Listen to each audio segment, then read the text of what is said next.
You have been listening for thunder. You have been waiting for a sign loud enough to end the doubt for good. But that is not how I usually come. I often move the way the wind moves.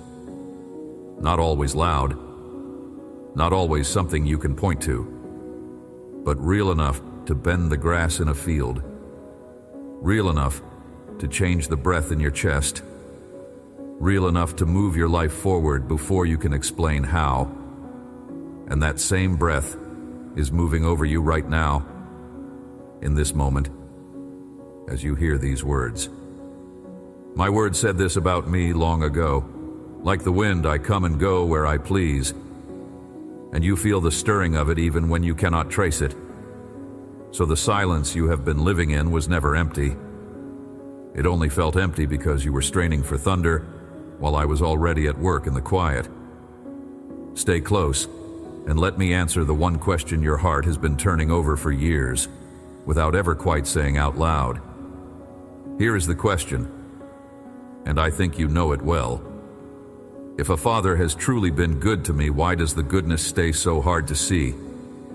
Stay where you are. There is no rushing this air. I see you. I have stood with you at the table where the bread was thin and the column of bills was thick, while you ran the same arithmetic for the third time, hoping the numbers would soften. The mother who keeps a quiet ledger of everything that has not come yet, I am near. The worker who lies down already calculating the next shift and still feels behind. None of it has gone unnoticed. There is a tally that runs in the chest at night, counting the years that bent in directions you did not choose. A friend who used to check in has gone quiet. Your morning prayer shrank, down to a sentence, then to a breath. And even the breath felt like a lot to lift some days. I was in the room for every one of those nights. I never once stepped out. And what you have read as my distance was never disappointment. Hear that carefully, because the difference will change everything. A disappointed father waits across the floor with his arms folded for an explanation. A tender one is already halfway to the chair where you sit. I have never been the first. I have always been the second. There is one more thing I want to name, and I will say it softly. Some mornings the weight is already there, before your feet touch the floor. Nothing happened in the night. No new bad news arrived. Yet a heaviness sits on you with no return address, and you learned long ago to pour the coffee and push past it. But that ache is not a verdict against you. My word calls a person's spirit a lamp, and yours has been burning low. The heaviness is your own soul reaching for water it was made to drink, and the reaching feels like grief, only because you mistook the thirst for a punishment. It was never the punishment. It was the invitation, written into you, so you would turn back toward the well. You have run aground more than once. I know. You set out with a full boat and came home with empty hands. You sailed on a plan that the wise ones approved and watched it take on water in the middle of a night when no one could help you bail.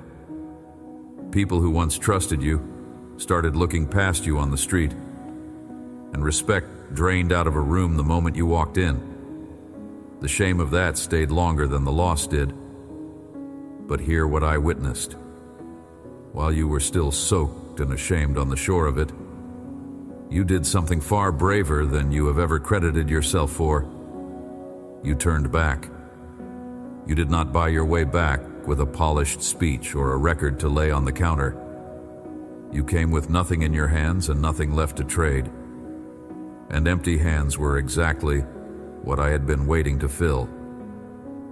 That small, humbling turn is the reason the wind shifted over your life. I have noticed something the people near you have missed completely. When the discouragement rises and you feel you cannot take one more step, you do not unload it on your family. You hold your lips shut in front of the ones you love. You carry the cry alone, and then you bring it quietly to me, where it belongs. Most people never learn that. They pour their despair over everyone within reach and call it honesty.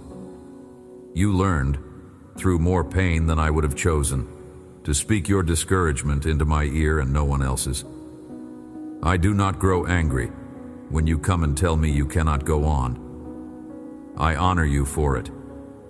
That restraint is not weakness.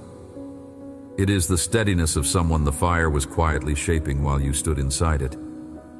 Certain it was only burning you. So let me be plain. The reason the goodness stays hard to see is not that it is missing. It is that you were trained, slowly and from very young, to look for it in the wrong shape. Long before you could name what was happening, you were handed a picture of how a blessing is supposed to land. Loud, instant, undeniable, with proof that the doubters would be forced to swallow. A number in an account that silences the ones who whispered. A title that makes the ones who left feel foolish. Something you could hold up to the light for the whole street to see. Without ever deciding to, you began measuring my goodness by whether it could be photographed and shown to a crowd. That is not how I move. It has never once been how I move. There are children of powerful men who live exactly that way. You have watched them. They drape themselves in possessions to shrink the people around them, mistaking noise for worth, and it ends badly every time. Because a gift used as a weapon rots the hand that grips it. They shame the very name they carry. I am not asking you to compete in that display, because you were never built for it, and you do not belong to that house. You belong to a quieter, far older one. And there is a second lie, softer than the first, that took root while your heart was still tender and bruised. It told you that your past failures are the headline of your story, and that no real blessing can land until you somehow undo them. So you have kept a private file of your worst days, and you have read it to yourself far more often than anyone else ever read it to you. Let me speak straight to that file. Your past I have washed. Your wrongs I have set down and chosen not to carry. There is no one left in heaven keeping the record you keep against yourself. So do not go out and rehearse your old failures as if they still wear your name, because they do not. And broadcasting a debt I already canceled only lets the world chain you to a sentence that is no longer being served. You are not your worst season. You never were. Think of one ordinary thing you did this week. You opened a list on your phone. One side held what you owe, the other held what you have. You stared at the gap between the two columns until it felt like a sentence handed down. Then you closed the screen and made supper anyway. That gap is not the whole story. It was never the whole story. You read it as a measure of my care. It is only a measure of one season, and seasons turn. The wind turns them. So look up from the columns for a breath. The arithmetic is real, but it is not your name. It is not your worth. And it is not the last word I have over your life. There is more air in this room than the math can account for. I also know where you have been tempted to go for relief instead of coming to me. When the thirst gets loud, the world hands you cheaper water, the approval of people who will leave, the glow of a screen at midnight, the flattery of someone who admires you but does not know you, the noise that drowns the cry of your spirit for one more day. None of it will hold you. There is no person alive who can heal forever what aches inside you, and the longer you reach for the substitutes, the emptier you grow, until even the substitutes stop working. I do not say this to shame you. I say it because you are running out of strength to pretend the cheap water satisfies, and I would rather tell you the truth than watch you stay thirsty in a crowded room. While the air is still rising, there will be voices trying to confuse you. Some will tell you a real blessing would have shown up by now, so this one cannot be real. Some will tell you your faith failed, that you prayed it wrong, that you skipped a step. Do not let them steer you back out into the open sea of doubt where you have wrecked before. You know that sea. You know how cold it gets out there. Stay near the shore where my voice is. Read these words again as many times as it takes, until the lie loosens and the truth settles below your thoughts, down into the heart where it can actually hold. My word is not only information, it works in the ground of a person, pulling up the false roots that fed your discouragement and planting something living where they were. Let me lift the old measuring stick out of your hands for a moment. Set it down on the floor beside the chair. The goodness I am breathing over your life is not the kind that performs for an audience. It is the kind that changes the inside of a person, often long before it rearranges anything outside. So do not wait for a loud, visible sign to believe I am near. The quiet, steadying you feel when you choose to work wisely instead of frantically, I can meet you there. The small mercy of a night of real sleep instead of calculating until 2 a.m. I'm with you in that too. A gentleness toward yourself that was not there last season, a hope that returns without permission. These are the places I tend to move. I am not promising you a sudden change you can photograph and hold up to the doubters. I am telling you that you are being held even before you can see the pattern. You keep waiting for thunder to confirm that I am here. I have been with you as breath the whole time, and breath is quieter than thunder and far more necessary. Unclench your jaw for one slow moment and take a slow breath while you do. Most people never notice how long they hold it tight, bracing for the next blow. Let it loosen, just enough that the air comes in without a fight. Feel that. That ease is not nothing. It is the first thing the wind does in a body that finally stops fighting it. There is no need to picture anything or work yourself into a mood. I only want you to stop scanning the horizon for proof for the length of one quiet breath, long enough to notice the one already in the room with you, nearer than the next decision you have been dreading. The air you are drawing in right now, this ordinary breath you take 1,000 times a day without a word of thanks, is the same kind of air I breathed into the first human shape I ever formed from the dust. My word says I leaned close to a still body and gave it my own breath, and it sat up and lived. That breath has not run dry in all the centuries since. It will not run dry in you. The same hand that gave the first life its first breath is resting over your chest as you take this one. You are not the child of a small, anxious ruler who counts each gift twice and resents the second one. You're not the child of someone keeping a careful ledger of your failures, deciding each morning whether today's prayer even deserves a hearing. Set that God down, because that God was never me. The picture of me with the tight mouth and the cold eyes was painted by hands that were not mine, some of them hands that loved you but did not know me well, some that used my name to keep you small and afraid. Either way, the picture is false. You are a son. You are a daughter. The maker of everything that exists, the one who hung the weight of the sky on nothing, has placed something real and immense inside you. Not because you finally impressed him, because your heart, broken and rebuilt across all these years, has at last grown humble enough to hold it without bragging. The proud cannot carry what I am giving you. Their hands are already too full of themselves. You can, precisely because suffering emptied your hands.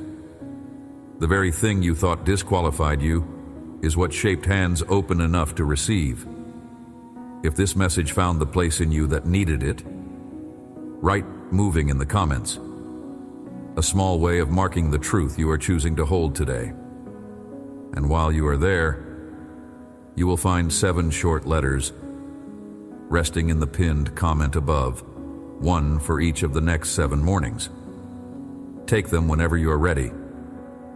Let me tell you where I first wrote down the truth I'm about to set in your open hands. It did not begin in a crowded temple full of certain people who already had everything figured out. It began on a rooftop. At night, in a private conversation between me and a man who had spent his whole life being sure of everything. I want you to picture him, because he is closer to you than you might like. He was a respected teacher, a leader among his people, a man who knew the rules better than anyone in the city. He had built his whole name, his entire sense of who he was, on understanding exactly how things work, what counts, who is in, who is out, what God owes a careful man. By every visible measure, he was a blessed man, and he could not feel a thing. So he came to me in the dark, because he could not bear to let his colleagues catch him needing anything. This was the man who had answered everyone else's questions for years. Now he carried a hunger no amount of correct behavior could fill. He looked at the people gathering around me and sensed, underneath all his certainty, that something was moving his rules had never accounted for. And he wanted to understand it. More than that, he wanted to be able to measure it. I want you to understand why I could speak to him so gently that night, and why I can speak the same gentleness over you now. The peace I was offering him, and the peace I am breathing over you, did not come to me cheaply. I know what it cost to make this air free. I carried a heavy beam up a hill, while a crowd laughed at what they could not understand. I let the lashes fall on my own back so the weight of guilt would not have to fall on yours. I went down into death itself, and on the 3rd day a voice I had waited, my whole life to hear, called me up out of the grave. And the same unstoppable life that lifted me is the life I am pouring into you. So when I tell you this is free, I am not being careless with that word. I paid for the air in your lungs. That is the size of what you are worth to me. He wanted a formula. He wanted me to lay out the precise steps so he could chart his progress and prove his standing, the way he had done with everything else. Instead of handing him a system, I turned his eyes toward the wind. I told him the life I bring does not arrive the way he had spent his years expecting. It does not announce itself with a trumpet. It does not bend to anyone's calculations.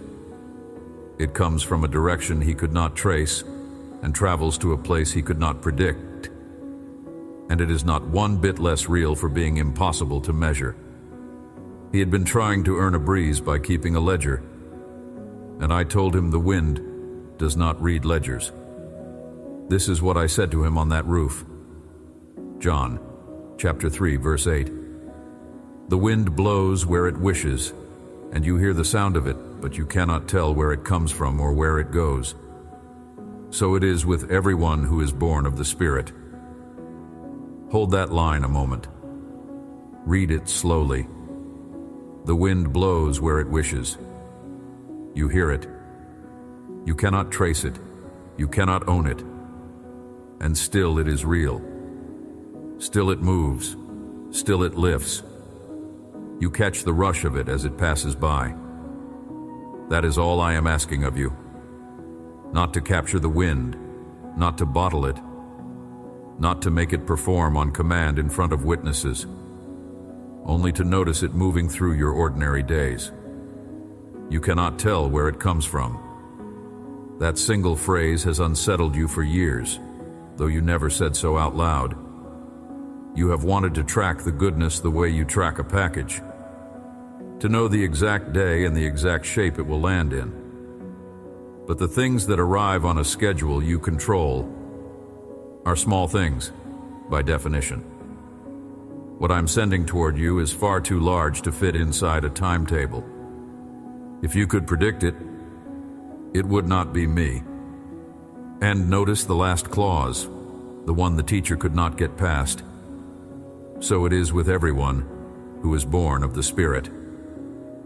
Born, not earned, not graded, not achieved on the strength of a flawless record, received.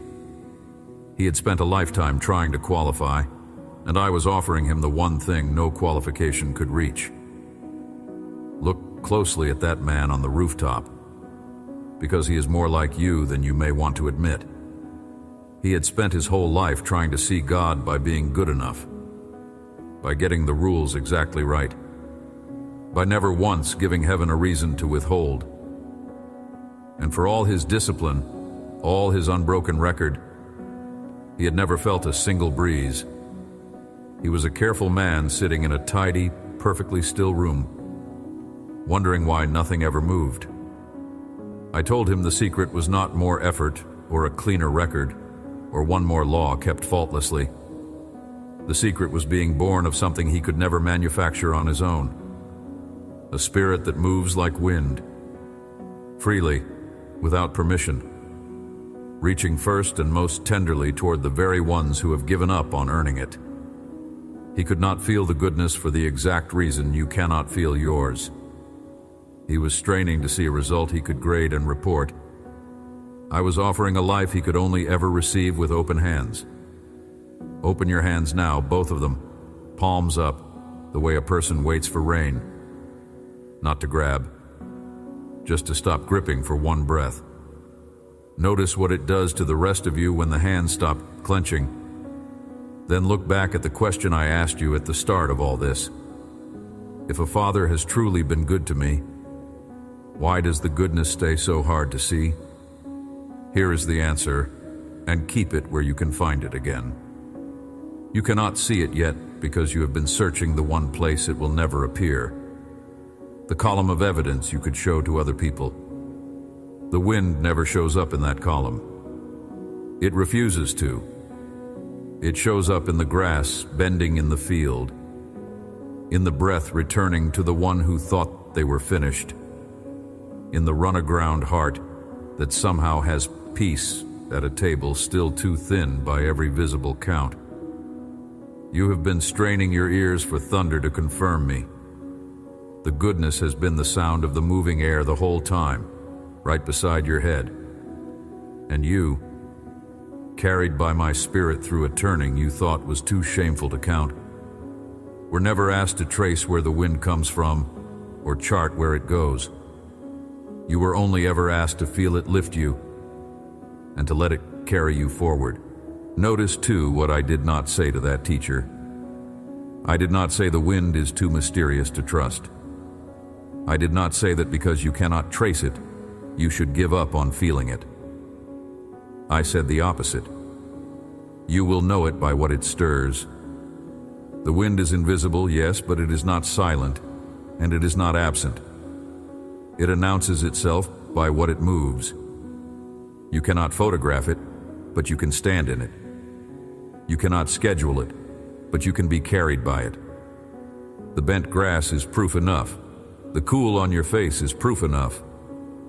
The breath returning is proof enough. And because I know your heart still longs for something it can hold, hear what my word actually promises you.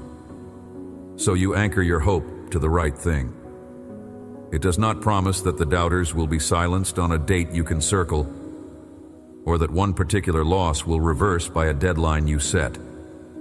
It promises you me. It promises that the one who began a good work in you will carry it through to the end. It promises a peace that outruns understanding, guarding your heart while the circumstances are still being worked out. It promises that nothing, not failure, not delay, not the worst season you can name, can cut you off from the love that found you. That is the inheritance the rooftop teacher nearly missed while he counted his merits, and it is the one that is yours, not because you earned it, but because you were given new life by the Spirit, who moves like wind. So here is something small you can carry into the rest of your week. The next time you catch yourself scanning your life for proof, checking the account, checking the calendar, checking the faces of the people who walked away to see if they look sorry yet. You do not have to win that argument with yourself. You do not have to assemble the evidence and present your case. You only have to do one small thing instead. Take a breath, and as it goes out, say quietly, with no one needing to hear it, "This too is the wind." That is all. Then let that breath be the witness.